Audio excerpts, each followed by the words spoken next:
রাধে রাধে জয়নিতাই আমার রাধেমন পরিবারের সকলকে সুস্বাগতম।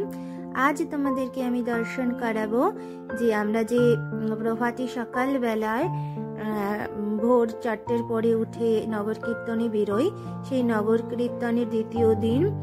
সব দিনের তো ভিডিও করা যায় না কারণ ব্যস্ততার মধ্যে থাকি। আর এই ভোরের নগর কীর্তনের দ্বিতীয় দিন আমাদের গোবিন্দের গৃহে আমরা নিয়ে এসেছিলাম আমাদের সকল ভক্তগণ, যারা আমরা সকলে যে বেরোই তারা সকলে এসে দেখো আমার মামুনির ঘরে, দিদিভাইয়ের ঘরে, আমাদের ওপরে রাধা মাধবের ঘরে তারা যে সংকীর্তন করছিল তার যে ক্লিপগুলো সেটা তোমাদের সাথে শেয়ার করব। আর আমি যখনই ভোরবেলা উঠে পড়ি, অন্য দিন তোমাদেরকে বলি আমার গোপলা সোনা কিন্তু একদমই 10টা সাড়ে 10টার আগে উঠতেই চায় না। ওকে যতই তুলে দাও সে ঘুমিয়ে দিয়ে দেয়, দুপুর দিয়ে দেয়। কিন্তু দেখো জবের থেকে আমি নগর কীর্তনে যাওয়া শুরু করেছি ও তবের থেকেই কিন্তু অনেক সকাল সকাল ভোর 4টেই উঠে পড়তো যাওয়ার জন্য, কারণ অনেকটা আমরা পরিক্রমা করতাম, তাই সবসময় যাওয়া সম্ভব হতো না। তাই তোমাদেরকে বলি, এই দেখো কত দুষ্টু মিষ্টু আমার সোনা, সে দেখো আমার সাথে এই দিন কিন্তু একদম যেতে ছাড়েনি। আর দেখো সবার আদর পাচ্ছে, তোমাদের সেটাই দর্শন করাচ্ছি। রাধে রাধে জয়।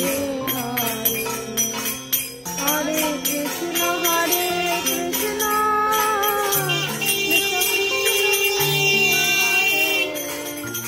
হরে হরে কৃষ্ণ হরে কৃষ্ণ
দেখো আমার গোপাল সোনা এই মাসিমণিদের সকলের কোলে উঠে আহ্লাদে আতুপুতু আমরা এই কালী মন্দির অর্থাৎ এই শিব মন্দিরে এসে বিন্দিরানীকে পরিক্রমা করি সকলে একত্রিত হয়ে।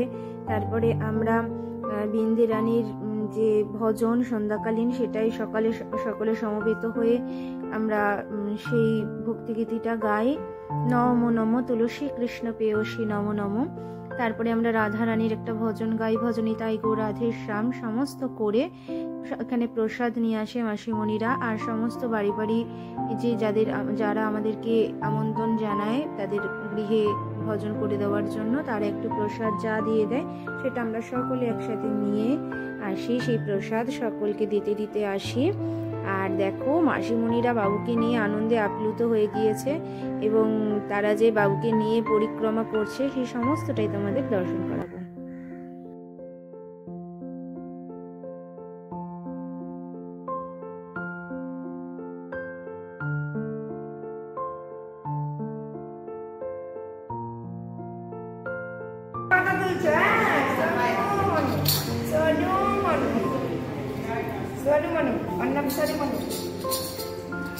আবার রোজ রোজ ঘুরতে হবে, আমি অনেক দূর যাবো। হাসতেছে দেখো, হাসতেছে একেবারে।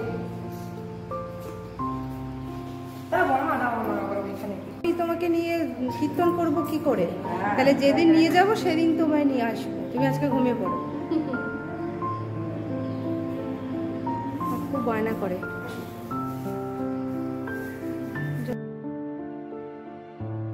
দেখো পরিক্রমা শেষে বাবুকে নিয়ে বসে আছি মন্দিরে। তারপরে আস্তে আস্তে আমি আবার সোনাকে নিয়ে সবার আদর হয়ে গিয়েছে, সবাই ছাড়তেই চাইছিল না বাবুকে।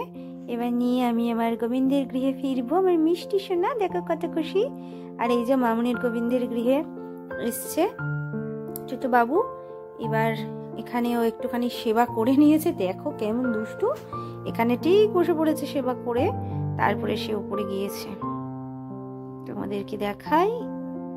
আর এই ভোরের যে ভগবানের সেবা সেটা বিশেষ ফলপ্রদ, সেটা তোমাদের পরবর্তী ব্লগগুলোতে বলবো।